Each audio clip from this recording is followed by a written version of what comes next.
Shalom, bien-aimés dans le Seigneur. J'aimerais aujourd'hui nous entretenir sur une question bien particulière. Comment être sûr que Dieu est d'accord avec toi? Longtemps nous avons fait des choses sans réellement savoir si Dieu était d'accord avec nous ou pas. Et nous avons eu pour conséquence l'échec, nous avons eu pour conséquence le désespoir, pensant que Dieu nous avait abandonnés. Non, rassurez-vous. Un homme de Dieu a dit, il faut beaucoup de foi pour être athée. Autrement dit, c'est difficile, voire impossible de trouver une famille aujourd'hui où il n'y ait pas au moins une personne qui croit en Yahvé Dieu et en son glorieux Fils Jésus-Christ. Mais il est écrit, ceux qui me disent, Seigneur, Seigneur, n'entreront pas tous dans le royaume des cieux, mais celui-là seul qui fait la volonté de mon Père qui est dans les cieux. Plusieurs me diront en ce jour-là, Seigneur, Seigneur, n'avons-nous pas prophétisé par ton nom? N'avons-nous pas chassé les démons par ton nom? N'avons-nous pas fait beaucoup de miracles par ton nom? Mais je leur dirai ouvertement, je ne vous ai jamais connu. Retirez-vous de moi, vous qui commettez l'iniquité. La Bible en parle dans Matthieu chapitre 7 du verset 21 au verset 23. Voyez-vous, bien-aimés, ni les prophéties, ni les révélations surnaturelles, ni les miracles que nous pouvons vivre ne sont des signes fiables qui doivent nous faire croire que Dieu est d'accord avec nous. Car les paroles ci-dessus, qui sont les propres paroles de Jésus-Christ notre Seigneur, nous disent qu'on peut se retrouver en enfer dans les temps de feu pour toujours, après avoir eu de merveilleuses expériences spirituelles et surnaturelles. Alors, laissez-moi vous donner le seul signe fiable qui montre que Yahvé, le Dieu créateur qui jugera tout le monde, est d'accord avec toi. Bien-aimés, aimons-nous les uns les autres, car l'amour est de Dieu, et quiconque aime est né de Dieu, et connaît Dieu. Celui qui n'aime pas n'a pas connu Dieu, car Dieu est amour. Si quelqu'un dit « j'aime Dieu » et qu'il haïsse son frère, c'est un menteur. Car celui qui n'aime pas son frère qu'il voit, comment peut-il aimer Dieu qu'il ne voit pas?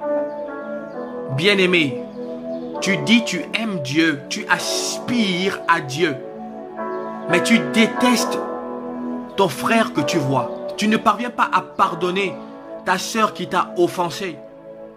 Et tu prétends dire que tu aimes Dieu. La Bible continue en disant, et nous avons de lui ce commandement, que celui qui aime Dieu, aime aussi son frère. Vous pouvez le retrouver dans 1 Jean chapitre 4. Dieu étant amour, lorsque quelqu'un marche dans l'amour, cette personne est un véritable enfant de Dieu, qui connaît Dieu et Dieu est d'accord avec elle. Elle ne peut donc pas pécher. Mais l'amour que Dieu incarne n'est pas un sentiment, comme beaucoup le pensent, n'est pas une attirance, n'est même pas une envie forte, comme l'amour éros. Mais l'amour agapao, agapé, c'est un ensemble d'attitudes, de comportements, d'actes, de caractère à l'égard de quelqu'un.